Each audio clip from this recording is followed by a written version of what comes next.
정치원을 시작합니다. 노동일 경희대 교수, 김두수 시대정신연구소 대표 나오셨습니다. 두 분 어서 오십시오. 안녕하세요. 안녕하십니까. 자, 오늘 새벽부터 계속 뜨거웠던 이슈죠. 국민의힘 이준석 대표의 이제 당원권 자격 정지 6개월 이 중징계가 내려졌는데 이게 지금 효력을 발휘를 지금 한 거냐 아니냐를 두고 이 대표랑 지금 권성동 원내대표랑 입장이 갈리거든요. 누가 맞는 겁니까, 이거는? 저도 잘 모르겠습니다. 왜냐하면 이게 다들 언론에서 얘기하지만 헌정사상 초유라는 거 아닙니까? 그렇죠. 정당사상 초유도 물론이고 모든 징계 규정이나 이런 것들은 이제 당원들, 당 대표가 아니고 그렇죠. 일반 당원들 징계를 전제로 해서 만들어진 것이지 당 대표가 징계될 경우는 어떻게 할 것인가 이걸 전혀 전제하지 않은 거 아니겠습니까? 예. 그러니까 이제 해석의 여지가 너무 큰 것이고 조금씩 다를 수 있습니다. 이거 분명히 제 해석도 다를 수 있고요. 이걸 보면 저는 그 당내 정치적 해석을 통해서 정치적으로 정리해야 된다고 보는데 일단 징계위에서 징계 의결을 했다. 네. 그렇다고 하면 그렇다고 바로 징계 효과가 나타나는 건 아니에요. 일반적으로 예를 들어서 이제 제가 몸담고 있는 학교에서 만약 징계위원회를 연다. 그래서 어떤 사람이 징계 의결을 했다 그러면 그 법인의 대표, 법인 이사장이죠. 법인 이사장의 최종 재가가 있어야 징계 효과가 나타나는 겁니다. 네. 이게. 그럴 수도 있고 또 한 가지는 왜 이제 탄핵 같은 경우를 보면 국회에서 탄핵을 의결하면 권한이 정지가 되죠, 대통령의. 그렇죠. 권한이 정지가 되고 그래서 헌재에서 이제 그 인용을 하지 않으면 기각을 하면 권한이 이제 다시 복귀된다. 이런 것도 있을 수 있는데 아마도 당헌에는 그런 당헌 당규에는 그런 명확한 규정은 없는 것 같아요. 그러나 일반적으로 상식적으로 볼 때 조금 전에 말씀드린 대로 징계위 의결을 했다고 해서 바로 징계 효과가 바로 나타나는 게 아니고 처분권이 있습니다. 그러니까 당대표에게 있다는 게 맞죠. 네. 그러나 만약 당대표가 자신에 대한 징계를 자신이 처분하겠다 하면 안 되는 거죠.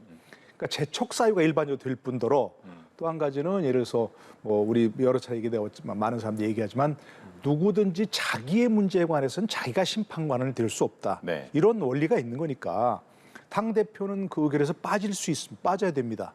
그렇다면 그 다음 순위인 원내대표 처분권자라고 한다면 원내대표 결정하는 게 맞는 거죠.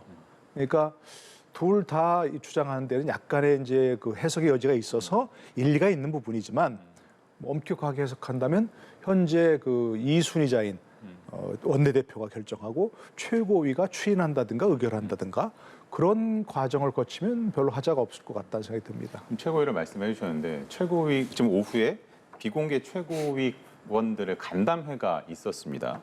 그래서 권 원내대표는 그 사실상 당에서 윤리위는 정부의 사법부 같은 그런 존재이기 때문에 이 결정은 우리가 수용할 수밖에 없다라고 의견을 제시했더니 이제 최고위원들이 이견이 없었다라고 밝혔단 말이죠. 그러면 최고위에서 받아들여진 걸로 봐야 됩니까? 일단 최고위원의 성격으로 보거나 구성으로 보면 그런 입장이 다수일 것 같습니다. 대부분 그럴 것 같은데 앞에도 말씀하셨지만 당헌에 대한 이 정신은 당 대표의 탄핵이나 이것은 당헌 소환으로 이루어져야 되는 것이 이제 이 당헌 정신입니다. 보니까 그런데 아까 말한 이제 처분권은 일반 어쨌든 윤리에서 의결하면 당 대표가 마지막 재가를 해서 효력을 발생시키는 문제인데 현재 당 대표를 그렇게 했으니까 문제는 이제 최고위원회를 열어서 현재 당 대표가 본인의 처분권을 유보할 수 없으니 다음으로 이렇게 넘기는 절차 같은 게 필요할 것 같은데요. 현재 넘기지 않은 상태이기 때문에 약간 거기에 이제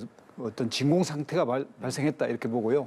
문제는 이제 최고위를 비공개 간담회 형식으로 열었기 때문에 거기서 이미 입장은 확인된 거 아니겠습니까? 네. 그러면 이준석 대표 입장에서는 이제 정치적 선택을 해야 될 것 같습니다.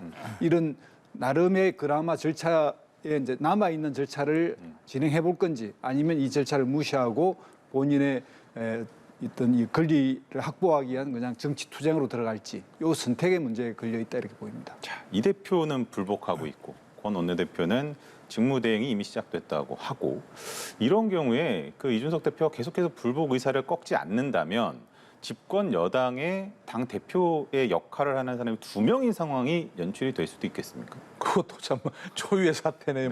만약 그런 일이 벌어진다면 월요일 날 이제 다음 주 월요일 날 예. 최고위 한다는 거 아닙니까? 네. 이준석 대표 내가 아직 당 대표야 하고 이제 들어가려고 하고 권성동 원내대표와 이제 최고위원들은 아니야 뭐 어때요 와 하고 하면 그 참 볼썽사나울 거 아니겠습니까? 저는 그러니까 다시 말씀드리지만 우리 대표 김 대표도 말씀하셨지만 저도 얘기했고 이건 정치적으로 풀어야 할 문제입니다. 사실은 근본적으로는. 네. 그러니까 예를 들어서 재심 청구를 한다든가 예. 효력정지 가처분 신청을 한다든가 그건 법적인 권한입니다. 본인 권리입니다.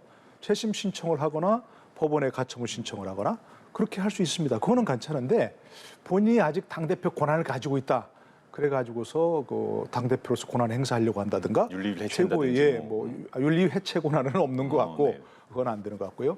어쨌든 뭐 최고위원을 주재하겠다 본인이 만약 그거 나선다 그러면 참 불성산한 모습이 연출될 것 같거든요.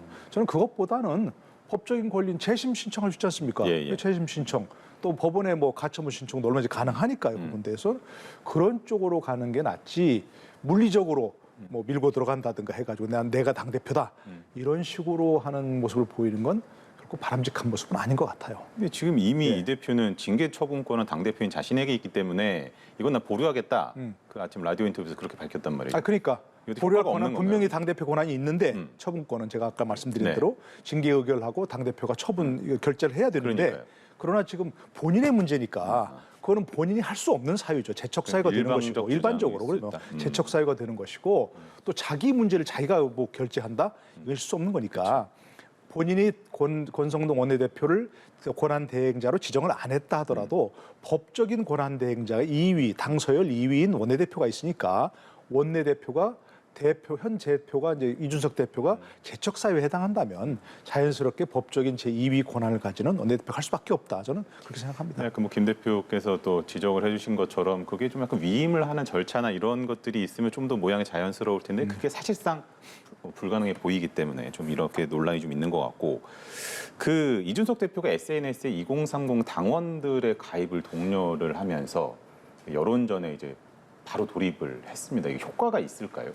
일단 지금 현재 본인이 당대표로서 또 이 부분에 대해서 전 투쟁의 의지 같은 걸 대외적으로 좀 밝히는 의미가 하나 네. 있는 것 같고요. 또 하나는 어차피 1년 뒤에 뭐 지금 현재 뭐 비대위를 구성해서 전당대회를 바로 열지 않는다라면 1년 뒤에 예상되고 있는 전당대회까지를 나는 이 문제를 끌고 가겠다 이런 의지를 밝힌 거라고 보고요. 이준석 대표 입장에서는 이게 이제 처분을 해야 이게 그 효력 정지 가처분 신청을 하는데 본인이 처분을 안 하면 효력 정지 가처분 신청이 또 안 되는 논리적 충돌이 있습니다. 네, 그러니까 그러네요. 일단 징계를 당해야 법원에 할 건데 이 문제가 또 있는데 그래서 결국은 이준석 대표가 월요일 열리는 최고위원회에서 자기의 권한을 이임하는 형식을 통해서 그 처분을 받아들이고 법적 투쟁을 할 건지 아니면 이건 진짜 무시하고 내가 여전히 대표다. 그리고 대표로서의 최고위원회의 운영을 일단 계속 행사하겠다. 이렇게 되면 굉장한 이제 혼란과 충돌이 일종의 이중 권력이 형성되는 거죠. 사실 뭐 그 권 원내대표 같은 경우는 기자들과의 질의응답 과정에서 월요일 최고위 회의는 내가 주재한다라고 얘기를 했고 이 대표 빼고 한다라고 했고 이 대표는 또 아침 라디오 인터뷰에서 주말 동안 참여 여부를 고민하겠다. 이랬기 때문에 주말 동안 좀 어떻게 굴러갈지를 좀 지켜봐야 될 것 같고요. 근데 윤리위가 사실은 성상납 의혹에 대해서는 뭐 사실 여부를 판단하지 않았다 이렇게 좀 밝히지 않았습니까? 네. 근데 만약에 경찰이 무혐의 결론을 내리게 되면은 이건 어떻게 되는 겁니까? 그러니까 윤리가 밝힌 대로 어쨌든 뭐 무슨 접대 향응 의혹 네. 뭐 그런 것들은 이제 그 징계 사유가 아니다고 했으니까 네. 경찰에서 이제 그 혐의 그 부분에 대해서 그래서 뭐 김성진 전 뭐 가이카이스 대표가 이준석 대표를 어떻게 뭐 접대를 했다든가 이런 부분에 있어서 뭐 무혐의라든지 나오더라도 그걸 직접적인 문제는 없는 거죠. 관련 없는 거니까 징계 사유가 안 됐으니까 그거는 징계서 했다는 문제인데 그러나 또 이제 한 가지는 무혐의라고 하는 것도 여러 가지 종류가 있지 않습니까? 예. 전혀 이건 조사해 봤더니 뭐 근거 없다 사실무근이다. 이렇게 하는 것도 있고 아니면 그럴 수 있는 게 심증은 말하면 우리 많이 얘기지만 심증은 있는데 물증이 없다. 이런 증거 부족, 결정적 증거가 예, 없다든지. 증거 부족이라고 하는 것도 있겠고 또 뭐 공소시효 지났다든가 이런 것도 무혐의 처분의 사유가 될 수 있거든요. 그러니까 그때 가서 이제 어떤 사유로 무혐의 처분하느냐가 중요한 것일 수 있고 그때 가서 이준석 대표 측에서 따져볼 수 있는 것은 자 이건 예를 들어 뭐 전혀 근거 없다 이렇게 만약 나온다면 이거 근거 없다고 나왔으니까 증거인멸 뒤에 가서 좀 이 징계 사유인 증거인멸이라는 것도 인멸할 증거가 없는데 지금 주장하는 것처럼 인멸할 증거가 없는데 무슨 증거인멸했다고 하냐 그러니까 이 징계 사유도 문제가 뭐 있다라고 갖고 이제 뭐 예를 들어서 뭐 재심 청구를 한다든가 뭐 법원에 뭐 어떤 소송을 제기한다든가 해가지고 뭐 할 수도 있는 그런 여지는 있을 것 같습니다. 그것도 이제 한참 지나봐야 하는 얘기고요. 예. 그럼 또 추가적으로 좀 여쭤보고 싶은 게 어찌됐든 좀 월요일 상황 봐야 되긴 하겠습니다만 당의 공식적 입장이라기도 좀 그러네요. 사실은 이준석 대표가 당 대표다 보니까 보통 이런 경우에는 당 대표의 입장이 당의 공식 입장이 되곤 하는데 어쨌든 당에서는 이준석 대표 말고 이제 권성동 그 원내대표의 그 직무대행 체제로 가는 것을 이제 좀 약간 굳어가는 그런 분위기인 것 같고 이 체제가 지금의 혼란을 수습을 잘 할 수 있겠습니까? 당연히 해야 되는데 사실은 뭐 이게 뭐 지금 집권 여당 아닙니까? 집권 여당이 이렇게 지리멸렬한 모습을 보이고 있는 것은 뭐 국민의 한 사람으로서 모든 사람이 다 우려하고 있는 부분 아니겠습니까? 그래서 야당이라고 해서 그것은 뭐 즐길 수만도 없는 그런 상황이고 그렇기 때문에 수습이 잘 돼야 되는데 저는 예를 들어서 월요일 날 주제를 해서 최고위원회에서 이 부분을 이제 의결한다든가 공식적인 절차를 거치는 게 필요하다고 봅니다. 단순히 오늘 뭐 했다는 게 무슨 간담회 아니겠습니까? 예. 그러니까 공식적인 소집권자가 최고를 소집해서 어떤 안건을 상정하고 그걸 의결한 그런 절차가 있는 건 아니니까 월요일 날 공식적인 의결 절차를 안건을 상정해서 이 최고위 그 징계위 그 위원회, 그러니까 윤리위원회가 징계위원회니까 그 의결을 받아들인다든가 해서 공식화하는 절차를 밟는 게 필요하다고 생각을 하고요. 그렇게 될 경우는 예를 들자면 아까 얘기하신 대로 그럼 이제 이준석 대표 측에서도 효력정지 가처분 신청이라든지 뭐 재심 신청이라든지 그런 걸 할 수 있는 여지가 생기는 거 아니겠습니까? 오히려 그런 쪽으로 가면 저는 수습이 잘 될 수 있어서 생각하고. 이준석 대표 측도 이제 주말쯤에 숙고한다고 했으니까 저는 좀 숙고가 필요하다고 생각합니다. 지금 당장 그동안 해온 얘기가 있는데 전혀 승복할 수 없다고 얘기했는데 경고조차 받을 수 없다고 얘기했는데 지금 와서 그거 받아들이겠습니다 할 수는 없을 거예요.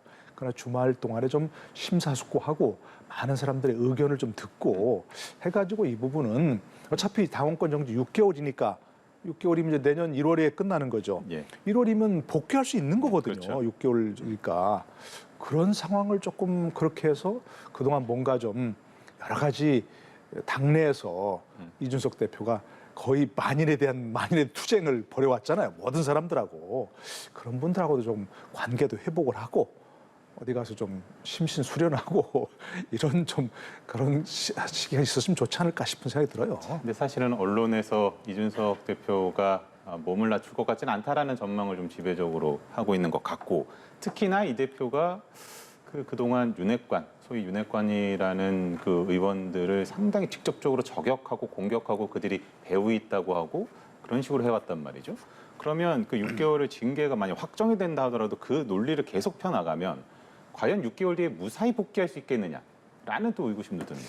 일단 당원상에는 복귀가 가능합니다. 그리고 뭐 그런 사례도 있고요. 그러니까 어쨌든 6개월 당원권이 정지되는 거 그 자체의 권한이 살아있기 때문에 그러니까 지금 현재 당대표의 권한을 가지고 당대표의 권한이 넘어가는 게 아니라 직무대행 체제로 가는 거 그렇죠. 아니겠습니까? 그런데 가장 이준석 대표 입장에서는 가장 유연하게 이 문제를 그래도 좀 당의 어떤 흐름에 맡긴다면 6개월의 당원권 정지를 받아들이면서 본인의 뭐 절치부심이 될지 아니면 뭐 수련이 될지 모르겠습니다. 그걸 선택할 수는 있을 것 같고요. 이런 행태를 통해서 지금 현재 아주 첨예하게 강대강으로 부딪히는 걸 좀 피해보자라고 하는 선택은 있는데 그것도 엄청난 용기가 필요한 것 같아요. 지금까지 이제 이준석 대표의 어떤 이 스타일로 보면 이 모든 것을 부딪혀 왔기 때문에 이걸 내가 받아들이면서 정말 여기에서 한 번 더 유연해질 것인가라고 하는 것도 엄청난 용기고요. 그러나 제가 보면 그 선택도 가히 나쁘지 않을 거다. 왜냐하면 당 대표라고 하는 직위가 날아가는 것이 아니고 단지 직무를 잠시 이양하는 행태니까요. 그런 것까지 한번 고려할 아마 주말이 되지 않을까 이렇게 생각이 듭니다. 그래서 제가 이걸 왜 여쭤봤냐면은 그 우상호 비대위원장이 이게 뭐 이걸 놓고 결국에는 안철수 의원을 뭐 차기 당대표에 앉히려는 것 같다 이런 식으로 좀 얘기를 했다 보니까 조기 전당대회 가능성은 어떻게 보십니까? 예, 일단 조기 정당대회가 되려면 당 대표가 확실하게 거리돼야 됩니다. 그러니까 당 대표의 사퇴를 이준석 당 대표가 본인이 자진 사퇴를 해야만 성립이 되고요. 그리고 예를 들면 이것을 거리라고 해석하려면 상당히 어렵긴 하지만 이 유권 해석권이 아마 이렇게 통상당연 당무위원회라고 한 좀 큰 조직의 유권 해석권이 있는데 국민의힘 같은 경우에는 뭐 중앙위원회라는 이름으로 있을지는 모르겠습니다만 거기에서 최종 유권 해석을 해야 되는데 그것도 좀 무리한 해석일 가능성이 많고요. 그냥 일반적인 당원으로 보면 자진 사퇴 말고는 조기 전당대회를 하기 어렵습니다. 그럼 어떻게 좀 노 교수께서는 전망하십니까? 아마도 이제 그 이준석 대표가 얘기하는 뭐 이른바 윤핵관들도 그렇고 당의 어떤 사람들 차기 당 대표를 노리는 사람들도 그렇고 안철수 의원을 포함한 모든 사람이 조기 전당대회를 바라지 않을 거예요.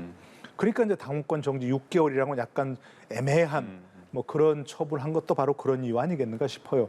얘기하신 대로 지금 당 대표는 존재하는 거예요. 네. 당 대표는 존재하지만 권한 행사를 못할 뿐이니까. 지금 현재 상황에서 이렇게 간다면 이준석 대표가 받아들이건 안 받아들이건 이대로 간다면 고리가 아니니까 전당대회를 할 명분이 없는 것이고 할 수 있는 법적 근거가 없는 것이고 또 만약에 본인이 그만둔다? 그렇다면 이게 오히려 이제 구성원들이 혼란스러워할 겁니다. 이게 현재 국민의힘 당원 단계로는 내년 6월까지만 당대표를 하게 되는 당대표를 새로 뽑아야 되는 것이거든요. 네. 그 내년 6월에 다시 뽑아야 되는 것이고 그런 걸 누가 바라겠습니까? 아무도 안 하려고 할 상황이 될 수 있고 그렇기 때문에 제가 보기에는 어쨌든 뭐 이준석 대표가 막 사퇴하거나 이럴 것 같지는 않으니까 뭐 그렇다고 다른 사람들이 이준석 대표를 뭐 고리시켜 가지고 뭐 물러나게 해가지고서 조기 전당대회를 노린다거나 그럴 사람이 별로 없을 것 같고 조기 전당대회에는 별로 실현성은 없을 것 같습니다. 그러면 추가로 좀 여쭤보면 그 윤석열 대통령은 당무에 뭐 개입하는 것은 옳지 않다. 당원의 한 사람으로서 안타깝다. 뭐 이런 식으로 입장을 밝힌 것 같은데 이게 뭐 이번 징계 뒤에 윤심이 작용했다라는 시선이 있는 거는 사실은 사실이기 때문에 그러다 보니까 지금 대통령의 지지율이 하락세란 말이죠. 네. 여기에 더 영향을 줄까요? 어떻게 전망하세요? 대통령 지지율 하락세는 뭐 여러 가지 요인이 겹쳤겠죠. 뭐 인사 논란도 있고 네. 하지만 이런 집권당의 지지멸렬함 매일같이 보이는 볼썽사나운 모습 이게 뭐 지지율 하락에 영향을 미쳤다고 볼 수밖에 없지 않겠습니까? 그것도. 그러니까 저는 지난번에 한번 얘기했지만 이런 사태가 이렇게까지 오지 않도록 좀 조기 조정을 했어야 한다고 생각합니다. 총무수석도 있고 그동안 뭐 당대표 비서실장도 그 박성민 의원하고 뭐 이렇게 친하다는 거 아니겠습니까? 예. 그런 사람을 통해서 조기 조정을 좀 했어야 되는 것인데 이렇게까지 왔으니까 제가 생각하기에는 좀 빠른 속도로 어쨌든 윤 대통령께서 빨리 정리를 해야 한다고 생각합니다. 직접이든 간접이든 간에 당무는 나는 몰라 이렇게 얘기하는 건 안 돼. 대통령이 정치인 아닙니까? 이건 정치 영역 아닙니까? 그러니까 자꾸 본인의 어떤 그 국정 수행에도 지장이 있는 것이고 지금 이 귀중한 시기에 이런 얘기가 지금 언론을 장식하고 있지 않습니까? 네. 그러니까 빠른 속도로 정리를 좀 하셔야 한다고 생각합니다. 예. 알겠습니다. 자, 외교 순방에 민간인이 그 동행한 것에 이어서 윤 대통령의 육촌 친인척 행정관 채용도 사실은 지금 논란이 조금 되고 있는 모습인데요. 민주당에서는 비선이다라고 얘기를 하고 있고 대통령실은 뭐 문제될 것이 없다. 합법적으로 다 절차 거쳐서 한 것이다. 이렇게 얘기를 하고 있는데 이건 어떻게 좀 해석을 해야 되겠습니까? 일단 지금 청와대 아니죠. 대통령실. 용산 대통령실의 어떤 내부 규정이나 이런 거에 의해서 뭐 친인척 이해관계 이렇게 국회처럼 국회는 그게 명확하게 지금 있습니다. 그런데 이제 그게 없으니까 법적인 문제가 없다 이렇게 이야기할 수 있는데 국민적 감정에서는 이게 도저히 일종의 이게 용인되지 않거든요. 그러니까 이 문제는 뭐냐면 지금 현재 요 앞에 문제가 됐던 박근혜 대통령 시대의 비선이다 실세다 이렇게 해서 했는데 지금 현재 윤석열 대통령 부부 두 분은 계속 두 사람이 아는 지인을 발탁하는 형식이 계속 반복되고 있습니다. 그게 언론을 통해서 노출되고 있고 본인들이 미리 밝힌 게 아니라 이렇게 언론 취재를 통해서 드러났는데 이런 식으로 이제 하기 때문에 국민들의 어떤 그 불신이 점점 커질 가능성도 있고요. 또 하나는 이런 문제에서 보면 정치 어려울 때 이제 자기 친한 사람, 자기 친척이 도울 수는 있는데 옛날에 김대중 대통령도 그렇고 흔히들 말하는 가신그룹이라고 최측근들도 당선되고 나면 임명직을 안 한다고 다 물러나지 않습니까? 정치적 동지도 그렇게 하고 있는데 친척을 능력 있다는 이름으로 쓴다라는 것은 국민들이 잘 용납할 수 없을 겁니다. 자, 이게 사실 비선까지 보는 것은 무리일 수도 있을지 모르겠습니다만 그 대통령실의 설명은 이거거든요. 능력이 있는데 단순히 뭐 친척이다. 그리고 먼 친척인데 그것만으로 안 쓰는 것은 오히려 역차별이고 연좌제 아니냐 이런 식으로 설명을 합니다만 이건 좀 너무 이제 가까운 사람들만 쓰는 거 아니냐는 지적이거든요. 그러니까 여러 가지 지금 문제가 계속 겹쳐왔고 누적되어 온 문제가 지금 자꾸 불거지니까 이제 조그만한 게 덧붙여져도 자꾸 폭발하는 그런 문제가 되거든요. 네. 좀 본질적인 문제를 보면 첫 번째는 우선 이제 그동안 이제 과거 청와대에서 해왔던 여러 가지 그 매뉴얼이 있을 거 아니겠습니까? 네. 근데 그건 지금 다 사라져 버렸고 새로운 대통령실 운영 방식은 아직 정립이 안 돼 있고 그 제2부속실도 지금 없앴기 때문에 네. 제2부속실이 있었으면 기존에 해오던 어떤 매뉴얼이나 이런 게 있었을 거 아닙니까? 시스템이. 그게 정립이 안 된 상황. 새로운 건 정립이 안 됐고 과거 건 없어졌고 이러기 때문에 빨리 이런 어떤 새로운 대통령실 운영 방식, 배우자를 포함한 이런 것을 빨리 좀 정립을 해야 될 것 같습니다. 그때 어떤 사안별로 자꾸 이렇게 뭔가 땜질 방식으로 자꾸 대처하니까 문제가 생긴다는 그런 것이고요. 그러니까 첫 번째 문제가 된 게 뭐 사인 수행 논란, 뭐 봉하마을 갈 때도 그렇고 이번에 어떤 해외 순방할 때도 그렇고 그런 문제가 불거지는 것은 이런 공적 조직이 아직 확립이 안 돼 있다는 부분이 있거든요. 야당은 물론이고 여당은 물론이고 야당에서도 지금 그러니까 자꾸 제2부속실을 부활해라 이런 논란이 안 생기도록 얘기하는데 그건 또 안 하실 것 같단 말입니다. 공약이었으니까. 한덕수 총리가 한 것처럼 좀 고집이 세시잖아요. 이렇게 한 것처럼 제2부속실을 공식적으로 부활하면 또 공약 파기라고 분명히 얘기할 거고. 그러니까 제가 여러 차례 얘기했지만 현재 있는 대통령 부속실에 뭐 몇 팀이 있다면 배우자 팀 해가지고 하나 만들면 될 거 아니겠습니까? 그러면 조직을 만드는 건 무슨 법으로 필요한 것도 아니니까 그런 조직을 분명히 좀 만드셔서 공식적 보좌 조직을 만들어야 이런 어떤 수행원이라든지 어디 그 해외 순방할 때 또 앞으로 할 거 아니겠습니까? 그럴 때 이제 예를 들어서 새로운 어떤 사인 공적인 지금 현재 공무원이 아니더라도 뭐 필요가 있을 거 아닙니까? 그런 사람들이 어떤 수행을 할 필요가 그런 사람에게는 어떤 특별한 지위를 부여한다든가 공적인 지위를 그런 것들은 이제 필요한 공적인 조직을 있어야 그런 것들을 담당하게 될 것이고요. 또 이제 마지막으로 그 뭐 외가 쪽 육촌 모르겠어요. 저희 어머니 쪽 외가 쪽 육촌 그럼 제가 알 수 있는 모르는 사람인지 사람, 잘 그렇죠. 모르겠는데 그런 사람을 저는 글쎄 뭐 아까 얘기하신 대로 정서적으로는 좀 뭐 받아들일 수는 없지만 공적인 절차를 거쳐서 채용했다면 공식적으로 그리고 지금 선임 행정관이란 거 아니겠습니까? 그렇다면 뭐 그래서 사촌 이내에 있던 친인척을 채용했다 이러면 문제지만 뭐 그 정도는 제가 보기에는 능력이 없거나 자격이 전혀 안 되는데 그런 사람을 어떤 뭐 연줄로만 채용했다. 그건 문제지만 그렇지 않으면 그 자체는 큰 문제 없지 않을까 싶은 생각이 드는데 국민 정서는 어떻게 좀 다를지 모르겠습니다. 알겠습니다. 뭐 두 분이 공히 지적을 해주신 대로 너무 이제 그 사적인 부분에 더 포커스가 맞춰지다 보니까 이런 시선들이 계속 더해지는 것 아닌가라는 생각을 해보고요. 오늘 여기서 마무리를 하도록 하겠습니다. 두 분 수고하셨습니다.